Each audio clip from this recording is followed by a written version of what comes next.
नमस्ते। कभी सोचा है कि दुनिया की दो सबसे बड़ी न्यूक्लियर पावर्स हमें तबाही से कैसे बचाती हैं? या फिर एक ऐसे माइक्रोस्कोपिक मटेरियल के बारे में सुना है जिसमें हमारे प्लैनेट को बचाने की ताकत हो? आज 9 अक्टूबर 2025 की इस ब्रीफिंग में हम इन्हीं सवालों और कई और अहम टॉपिक्स को समझने की कोशिश करेंगे। तो चलिए शुरू करते हैं। आज हम कहाँ कहाँ जाने वाले हैं। हम शुरुआत करेंगे ग्लोबल सिक्योरिटी की हाई स्टेक्स दुनिया से।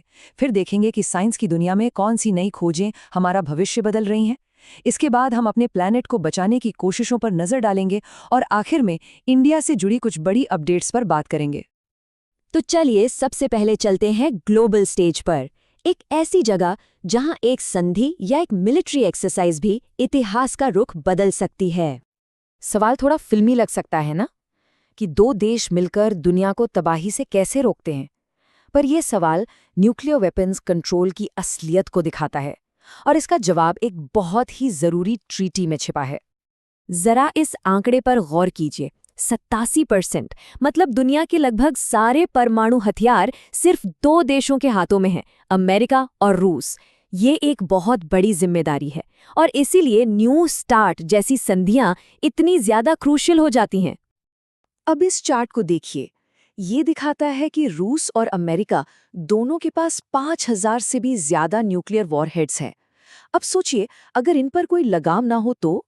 यहीं पर आता है न्यू स्टार्ट संधि का रोल, जो एक खतरनाक हथियारों की दौड़ को रोकने का काम करती है। तो ये संधि करती क्या है? देखिए, ये तैनात किए गए हथियारों और लॉन्चर्स की संख्या पर एक लिमिट लगाती है।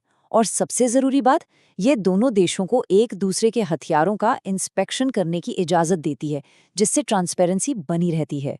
लेकिन यहाँ एक पेंच है। ये संधि 2026 में एक्सपायर होने वाली है, और वक्त तेजी से निकल रहा है। और सिर्फ यही नहीं, दुनिया में और भी बहुत कुछ चल रहा है। फटाफट नजर डालते हैं। यूनेस्को को अपना पहला अरब लीडर मिला है। वहीं ग्लोबल न्यूक्लियर वॉचडॉग IAEA में मालदीव के रूप में एक नया सदस्य जुड़ा है। और भारत और रूस राजस्थान में अपनी जॉइंट मिलिट्री एक्सरसाइज के साथ अपना डिफेंस कोऑपरेशन मजबूत कर रहे हैं। तो एक तरफ तो ये बड़ी बड़ी बातें हो रही हैं, डिप्लोमेसी चल रही है, पर दूसरी तरफ हमारे लैब्स में क्या हो रहा है? वहां हमारे साइंटिस्ट्स खामोशी से हमारे भविष्य को एक नई शक्ल दे रहे हैं। चलिए देखते हैं कैसे। अब हम बात करेंगे साइंस और इनोवेशन की, एक ऐसी दुनिया की जहां बहुत छोटी छोटी चीजें बड़े बड़े कमाल कर सकती हैं, और इसी से जुड़ा है इस साल का नोबेल प्राइज। तो इस साल केमिस्ट्री का नोबेल प्राइज मिला है MOFs नाम की एक चीज को। अब ये MOFs आखिर हैं क्या? इसे ऐसे समझिए जैसे आप मॉलिक्यूलर लेवल पे लेगो ब्लॉक से कुछ बना रहे हों। इसमें मेटल के आयंस कोने बनते हैं और ऑर्गेनिक मॉलिक्यूल्स उन्हें जोड़ने वाले बीम, और मिलकर ये बनाते हैं एक मॉलिक्यूलर स्पंज जैसी चीज जो बहुत मजबूत और पोरस होती है। पर यह कमाल की चीज रातों रात नहीं बनी।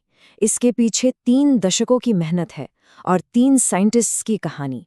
सबसे पहले रॉबसन ने इसका आइडिया दिया, फिर कितागावा ने इसकी असली ताकत दिखाई, और आखिर में यागी ने इसे इतना स्टेबल बना दिया कि हम इसे असल दुनिया में इस्तेमाल कर सकें। तो सवाल ये है कि ये इतना जरूरी क्यों है? भाई, इससे क्या बदलेगा? बहुत कुछ। सोचिए, क्लीन एनर्जी के लिए हाइड्रोजन को सेफली स्टॉक करना, हवा से कार्बन डाइऑक्साइड को सोख लेना, पानी को साफ करना, और यहाँ तक कि शरीर के अंदर सीधे कैंसर सेल्स तक दवा पहुँचाना, ये सब कुछ MOFs की मदद से मुमकिन हो सकता है। और इनोवेशन की इसी लहर पर सवार होते हुए भारत भी अपनी अगली पीढ़ी को तैयार कर रहा है। विकसित भारत बिल्टथॉन एक ऐसी ही पहल है। ये सिर्फ एक कंपटीशन नहीं, बल्कि देश के युवा दिमागों को असली दुनिया की प्रॉब्लम्स के लिए इनोवेटिव सॉल्यूशंस बनाने के लिए एक प्लेटफॉर्म देने का मिशन है। और इस मिशन का चेहरा कौन है? Group captain Shubhanshu Shukla.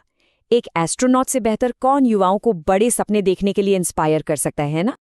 Innovation की दुनिया से अब चलिए चलते हैं प्रकृति की ओर। देखते हैं कि हम अपने प्लैनेट और इसकी बेजुबान जिंदगी को बचाने के लिए क्या नए कदम उठा रहे हैं। ये आंकड़ा सच में कमाल का है। दुनिया के 70% टाइगर, मतलब हर 10 में से 7, भारत में रहते हैं। ये हमारे लिए गर्व की बात तो है, पर साथ ही एक बहुत बड़ी जिम्मेदारी भी है, और भारत इसे बखूबी समझता है। और इसी जिम्मेदारी को समझते हुए एक बहुत ज़रूरी पहल शुरू की गई है, tigers outside tiger reserves initiative. इसका सीधा सा मतलब है उन टाइगर्स और इंसानों के बीच टकराव को कम करना जो प्रोटेक्टेड जंगलों के बाहर रहते हैं। तो जमीन पर ये काम कैसे करेगा? इसके लिए 3 लेवल पर काम होगा। टेक्नोलॉजी की मदद से टाइगर्स की मॉनिटरिंग होगी, स्थानीय लोगों की मदद से रेस्क्यू के लिए टीमें बनाई जाएंगी और इसे देश के 17 राज्यों में लागू किया जाएगा। ये एक स्मार्ट प्लान है ताकि इंसान और टाइगर दोनों सुरक्षित रहें। और कंजर्वेशन की दुनिया से एक और बड़ी खबर आ रही है। भारत पहली बार अपनी खुद की नेशनल रेड लिस्ट लॉन्च करने जा रहा है। ये एक तरह से देश की खतरे में पड़ी प्रजातियों का रिपोर्ट कार्ड होगा, जो हमारी संरक्षण की कोशिशों को और ज्यादा फोकस्ड और असरदार बनाएगा। तो अब आखिर में चलिए फोकस करते हैं भारत पर और देखते हैं देश के अंदर कानून, टैक्स और कल्चर से जुड़ी क्या कुछ खास डेवलपमेंट्स हो रही हैं।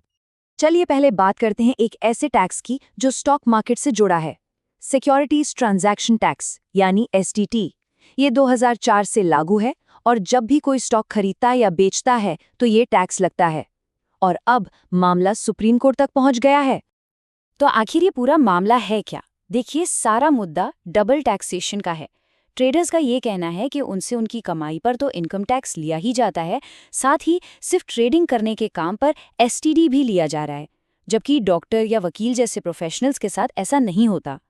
अब इसका फैसला सुप्रीम कोर्ट करेगा। और आखिर में एक बहुत ही खूबसूरत खबर मणिपुर से, जहां मेरा होउ चोंगबा का त्योहार मनाया जा रहा है। इसका मतलब है मेरा महीने में एक साथ आना। यह त्योहार अलग अलग समुदायों, खासकर मेतेई और नागा ट्राइब्स के बीच एकता और भाईचारे का एक बहुत सुंदर प्रतीक है। तो आज हमने देखा कि कैसे हमारी दुनिया को अदृश्य चीजें चलाती हैं, चाहे वो देशों के बीच की संधियां हों या फिर एटम्स से बने छोटे छोटे फ्रेमवर्क्स।